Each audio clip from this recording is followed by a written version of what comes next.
उद्देश्य रहा है और क्या थोड़ा आगे हो जाए।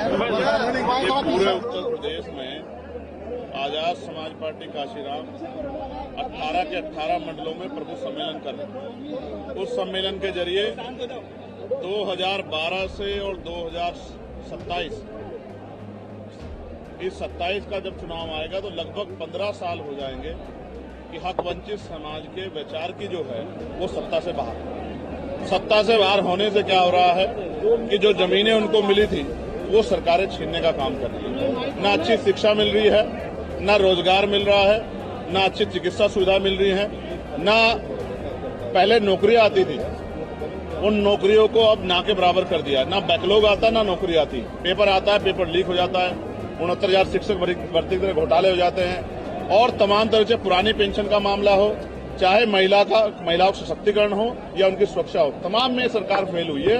हमारा ये प्रयास है कि अब ये प्रभु समाज जो है, कमजोर हक वंचित समाज, 85% बहुजन समाज, वो अपनी हक अधिकार की लड़ाई को स्वयं लड़े, अपनी ताकत बनाए, किसी के पीछे ना खड़ा हो। आजाद समाज पार्टी के जरिए जिसकी इतनी संख्या वाली, उसकी इतनी हिस्सेदारी, इस नारे के साथ खड़ा हो और जुड़कर अपनी ताकत बनाकर उत्तर प्रदेश की सत्ता में आजाद समाज पार्टी को लाने का काम करें। और इसमें हम लोग सफल भी हो रहे हैं क्योंकि हमारा ये 5वां सम्मेलन है। सहारनपुर, फिर हापुड़, फिर गाजीपुर, फिर आगरा और अब लखनऊ में, और अगला सम्मेलन 14 तारीख को झांसी में है। सारे सम्मेलन में जिस तरह से कार्यकर्ता जुट रहे हैं, क्योंकि कार्यकर्ताओं को बुला गया है इस संदेश देने के लिए कि उनको किस तरह काम करना है, उससे बड़ा उत्साह पैदा हो रहा है। एक मजबूत संगठन का निर्माण हमारे नेताओं ने किया। मैं उनको बधाई देता हूं और मुझे विश्वास है कि इस बार उत्तर प्रदेश में आजाद समाज पार्टी एक ताकतवर दल होगा जो प्रदेश के नेतृत्व करेगा, उसका संचालन करेगा। 2027 विधानसभा में सर अकेले जाएंगे या किसी गठबंधन के साथ जाएंगे, कुछ तय किया है क्या? अभी देखिए, तय किया है कि त्रिस्तरीय पंचायत चुनाव में आजाद समाज पार्टी अपनी शक्ति का एहसास, एक उसका उदाहरण पूरे उत्तर प्रदेश को, देश को दिखाने का काम करे। हमारे कार्यकर्ता काम कर रहे हैं, बूथ सेक्टर कमेटियां बना रहे हैं। और अब तो हाल ये है कि हमारे विधानसभा का कोई कार्यकर्ता ज्वाइन करता है तो उसको बड़ी बड़ी पार्टियों के मुख्य नेता ज्वाइन कराते हैं। इस तरह की स्थिति बन गई है। आप समझिए कि जमीन पे हमारा संगठन बहुत मजबूत है। ये जो त्रिस्तरीय पंचायत चुनाव है उसमें आजाद समाज पार्टी की बढ़ती शक्ति का एहसास आपको हो जाएगा। और जब वो बढ़ती शक्ति का एहसास होगा तो आपके सवाल का जवाब भी आपको खुद ही मिल जाएगा कि 2027 में आजाद समाज पार्टी किस तरह चुनाव लड़ेगी। सांसद जी, ये प्रभु सम्मेलन आपने नाम रखा है, ये भाजपा नाम रखी है, इसके पीछे का क्या मामला है? दोबारा अपना सवाल पूछेंगे। भाजपा अक्सर प्रभुत्व सम्मेलन या ऐसे सम्मेलनों का नाम रखती है, आपने भी इस सम्मेलन का नाम दिया है।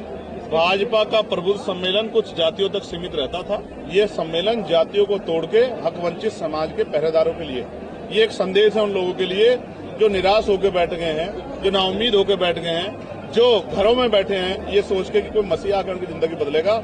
ये उनके लिए संदेश है कि बाबा साहब अम्बेडकर के संविधान की रक्षा के लिए, उसको लागू कराने के लिए और हक वंचित समाज को सम्मान स्वाभिमान का जीवन दिलाने के लिए उनको आजाद समाज पार्टी के तेज तरार नेताओं के साथ खड़े होकर अपनी राजनीतिक ताकत बनानी चाहिए। वर्तमान आतंकवादी दावा करते कानून व्यवस्था और यहाँ पर विकास हो रहा है, ऐसे में 2027 में आपको परिवर्तन लगता है? आपने लोकसभा के चुनाव का परिणाम देखा। हम 2 सीटों पर लड़े, एक जीते और दूसरे पे 80,000 से ज्यादा वोट प्राप्त हुए। और उत्तर प्रदेश में भारतीय जनता पार्टी क्या हाल हुआ ये भी आपने देखा। अगर वो सच में विकास कर रहे होते, अच्छे कार्य कर रहे होते, लोग उनसे खुश होते, तो फिर आधी से ज्यादा सीटें नहीं हारते हो। आप समझो एक बात। दूसरी बात ये समझो कि डंडे के जोर पे सरकार नहीं चलती। एक प्रदेश का पुलिस का मुखिया तो बना नहीं पा रहे। आप नहीं देखा बार बार कार्यवाहक डीजीपी, कार्यवाहक डीजीपी, ये क्यों हो रहा है? आप समझिए कि कार्यवाहक डीजीपी से प्रदेश चलाना चाहते हैं तो कार्यवाहक मुख्यमंत्री से जो है प्रदेश चलाने की कोशिश करना भी खतरनाक है। उनकी आपसी लड़ाई में, स्टेट और सेंटर की लड़ाई में आम जनता का नुकसान होगा। कानून व्यवस्था क्या है मीडिया के लोग ही बताते हैं, अखबार में रोज छपता कि आज यहाँ बेटी का रेप हुआ, यहाँ हत्या हुई, यहाँ मार दिया, लटका दिया, जमीन छीन ली, यहाँ बाबा साहब का अपमान हुआ, यहाँ महापुरुषों के जो है तस्वीरों को तोड़ा गया। ये आप ही बताते हो और मीडिया ने बताया कि 2 दिन में 14 हत्या उत्तर प्रदेश में। इससे बड़ी कानून व्यवस्था का जो मैं समझे कि ये खात्मा जो है, इससे बड़ा क्या होगा कि 2 दिन में एक प्रदेश में 14 हत्या होने लग जाए। तो आप समझिए एक दिन में 7 हत्या, तो ये क्या सुरक्षित प्रदेश है क्या? सर आपको कैसा लगता है कि राज्य और केंद्र में क्यों सर ये लड़ाई है, ऐसा आपको क्यों फील हो रहा है? ये उन्हीं के नेता जो है अपने भाषणों में बताते प्रतीत होते हैं और उनकी कार्यशैली से प्रतीत लगता है। लेकिन मेरा ये सवाल है, क्या उत्तर प्रदेश में एक भी परमानेंट डीजीपी ये सरकार बना पाएगी? मुझे तो इसमें ये सरकार फेल लग रही है। जो डीजीपी नहीं बना पा रही सरकार, वो लोगों को न्याय कैसे देगी, इस बात पे भी सोचना चाहिए। चंद्रशेखर जी, अब बाप इंसानी की सदस्यता खत्म हो गई, उसको 2 साल इस मामले में 2 साल की सजा हुई है सर। अब आप ये जान लो कि जो एमपी एमएलए कोर्ट बने हैं, आप अगर आपको लगता है कि कहीं आप पूर्वाग्रह से कार्रवाई हो रही, तो आप उनके खिलाफ कहीं जा भी नहीं सकते। ये एक बहुत बड़ा फेलियर है। इसका नुकसान कई बार जो है सस्ता खोके चुकाना पड़ रहा है। हालांकि हम लोग इस मामले में स्पष्ट है कि चाहे सस्ता जाए या जान, लेकिन महापुरुषों का मिशन नहीं रुकना चाहिए। आंदोलन को गति देने, आंदोलन को आगे बढ़ाना चाहिए। इसके लिए हमारी पार्टी में मजबूत नौजवान लीडरशिप तैयार हो रही है, जो अगले 30-40 साल समाज की सेवा करेगी। सर, ऑपरेशन सिंदूर में कई डेलीगेशन दुनिया में गए हैं, कई लोगों को सरकार ने भेजा है। क्या आपको भी भेजने पे बातचीत हो रही थी या क्या कहेंगे जो ऑपरेशन सिंदूर है इस पर? मुझसे किसी की बात नहीं हुई। जी। और बाकी मीडिया इस पे कोई सूत्र न ढूंढे। मैं आपके सामने स्पष्ट कर रहा हूं कि अभी हमारे दल को, शायद उस तरह का दल वो नहीं मानते, या उनको नहीं लगता कि हम सरकार की भाषा बोलेंगे, इसलिए शायद उन्होंने हमें सदस्य नहीं बनाया। मैं आपको स्पष्ट कर दूं, हम देश के साथ खड़े हैं, देश की सेना के साथ खड़े हैं, लेकिन सरकार अगर कोई फेल होगी तो लोकतंत्र में सरकार को चेताने के लिए सवाल पूछना पड़ेगा। सरकार उसको देश से ना जोड़े और लोगों को गुमराह करने का काम ना करे। कल ही मैंने पढ़ा कि पहलगाम हमले का मुख्य जो है साजिशकर्ता, वो पाकिस्तान में देखा गया। तो हम किस चीज के खुशी मना रहे हैं भाई? क्या पहलगाम में हमारे 26 परिवारों को रौंदने वाले आतंकवादी, क्या वो जमीदज हो चुके हैं? उनके तो पोस्टर लगे हुए हैं अभी। तो हमारी देश की, हमारी सरकार किस बात की खुशी मना रही है? मैं आपको स्पष्ट कर दूं, हालांकि सरकार के अपने नेचर है, वो क्या करती है, लेकिन हम आतंकवाद के पूर्ण रूप से खिलाफ हैं और आतंकवाद का परमानेंट नाश होना चाहिए। हम ये सरकार से अपेक्षा करते थे, इसलिए हमने उस समय कहा कि सरकार को सख्त कदम उठाने चाहिए। आतंकवादी जो जातीय आधार पे लोगों को मारने पीटने का या जातीय भेदभाव करने का काम करते हैं, वो आतंकवादियों से कम नहीं है, इसलिए मैं उनको जातंकवादी कहता हूं। जिस तरह से धर्म पूछ के पूछने मारने वाले आतंकवादी है, उस तरह से जात के आधार पर मारने वाले जातंकवादी हैं। ऐसे जातंकवादियों को अपनी मानसिकता बदलनी चाहिए। और आप ये भी देखिए, भारत में संविधान के आने के बाद भी छुआछूत भेदभाव होता है, यानी कि जातंकवादियों ने अपनी मानसिकता नहीं बदली। इसलिए हमारे कमजोर हकवंचित समाज को भी सतर्क होकर अपने दलों के साथ जुड़ के आगे बढ़ना चाहिए, इतनी ताकत बढ़ानी चाहिए। आनंद की दोबारा से वापसी हुई है बसपा में और ताकतवर हुए हैं, आपको अक्सर लेके वो टारगेट करते हैं, बिना नाम लिया कैसे देखते हैं? सर, मैं किसी दूसरी पार्टी के नेता के बारे में क्या कह सकता हूं?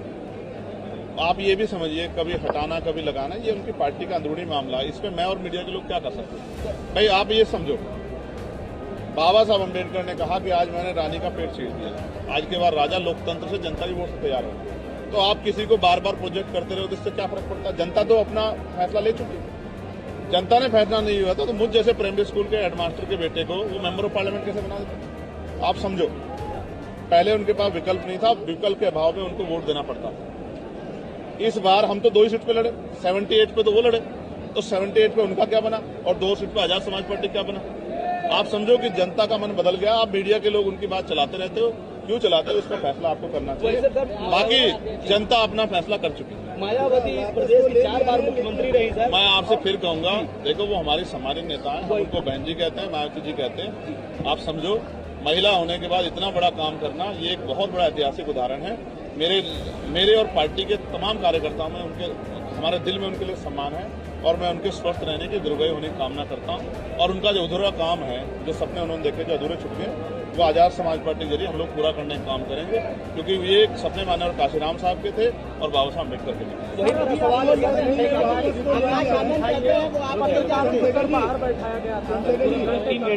3 घंटे पत्रकारों पे काम होना चाहिए, वो क्यों बैठे थे? भाई जब मैं आता तब आ जाते, जब मैं आया तब तो आप आ गए थे सब लोग।